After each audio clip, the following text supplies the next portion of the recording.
How are Alexandria Ocasio-Cortez and Joe Biden both Democrats? AOC famously said that in any other country, she and Biden, quote, would not be in the same party.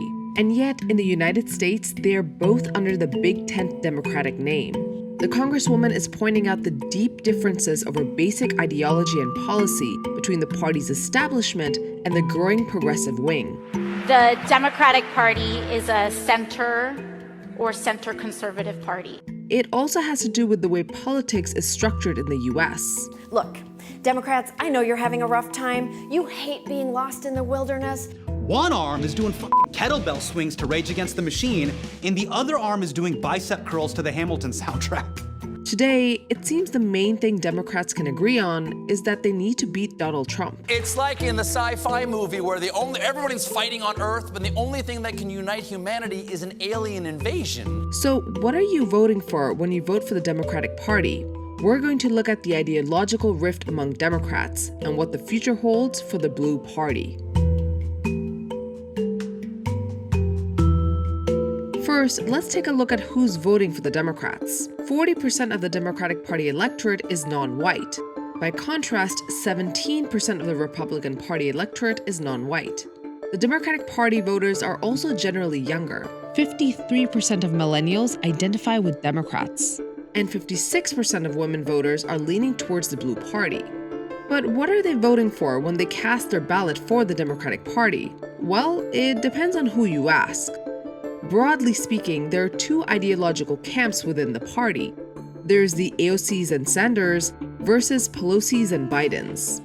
And their policy views aren't exactly in line. The party's top leaders, Nancy Pelosi, Chuck Schumer, and Joe Biden, represent the Democratic establishment. The pragmatic approach to win Congress and the White House is shared by all in the party. The real divide is over what that's going to take. I don't think people are looking for revolution. I think they're looking for results. On the other side, we have progressives like the Squad. They believe that the party should fight for accessible healthcare, sustainable climate policies, and affordable education for all. But to achieve these policies, the United States needs to drastically change what its politics and economy look like. It is about transforming this country.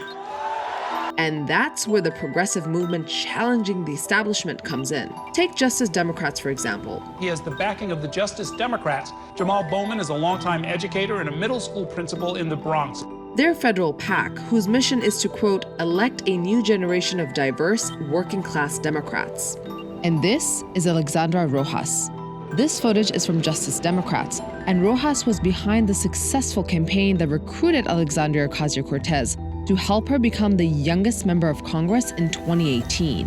For movement-driven groups like Justice Democrats, it's not just about who's in the White House. It's about who you fight for. And the Democratic Party has, for a long time, lost touch with working people across the country. But this push for sweeping reforms isn't radical, and it is not new. The Democratic Party became the dominant party in American politics in the 1930s, during the Great Depression, under President Franklin D. Roosevelt and his New Deal, which was really the beginning of the Democratic Party being the modern liberal or progressive party in American politics. FDR's New Deal offered Social Security, healthcare, education, and created public jobs for millions of Americans. It basically saved the U.S. during the Great Depression. There's always been since the 1980s especially, there's been a sort of hunger by progressive Democrats to run a more progressive candidate for president and hopefully get that candidate nominated and elected. One example is Reverend Jesse Jackson, a leading figure in the civil rights movement. Jackson in 1988 ran on a program that was not so different from the kind of program Bernie Sanders ran on this year. He supported national health insurance for all. He was very supportive of labor unions. He wanted a much cheaper college for Americans. He wanted a housing program. He wanted to tax the rich much more. But when the Democrats came into power via Bill Clinton in the 90s, things changed. Clinton was part of the so-called New Democrat wave, which helped turn the Democratic Party into one based on Wall Street economic thinking. Wall Street has a critical role to play in fulfilling Dr. King's dream of opportunity for all Americans. But since 2016, the progressive movement, galvanized by Sanders' presidential campaign, has been gaining momentum. Both Bernie and AOC have also shown how campaigns can be successfully funded using social media and small donations. The movement attracted a whole generation of Americans who feel the Democratic establishment offers them no hope for the future.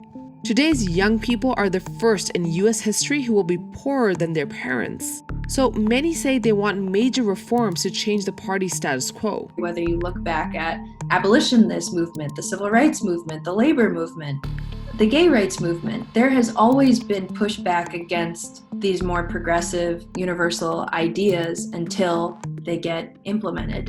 And so I think tension, at least within the Democratic Party, is, I think, not only healthy, it's necessary for us to truly strive to be what we say we want to be as a country and as a party, to be truly living our values. But despite the influx of progressives and the push to move the Democratic Party to the left, We don't have a left party in the United States. The Democratic Party is not a left party. The Democratic Party is a center or center conservative party. the Democratic Party includes politicians who have very different priorities just so they can have a seat at the table.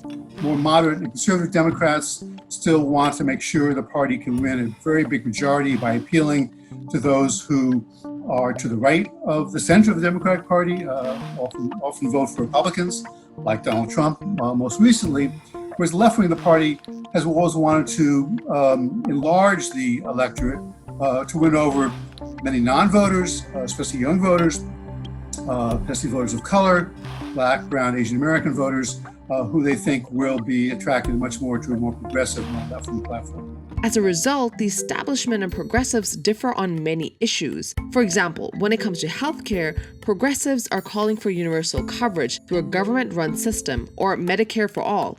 But the establishment is by and large against a single-payer system and wants to keep private health insurance.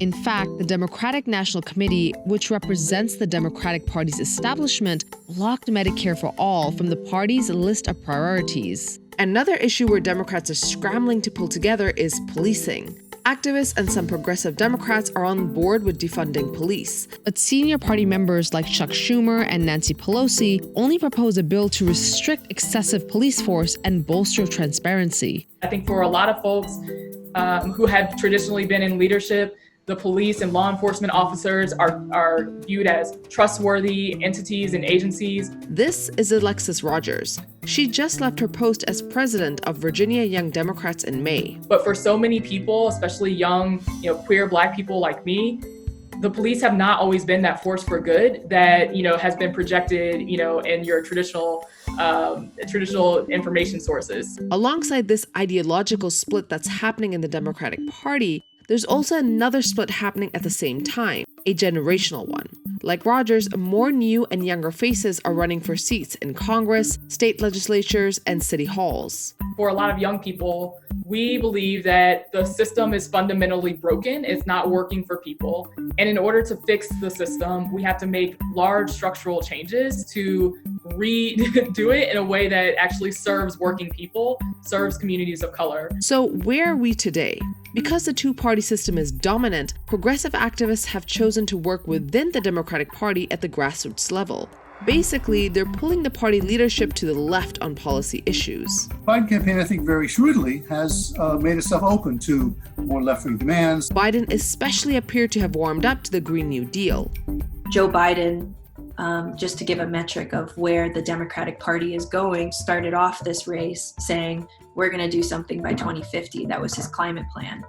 Recently, after lots of task forces like AOC was on one, our friends at Sunrise were on one, he is now at 2035.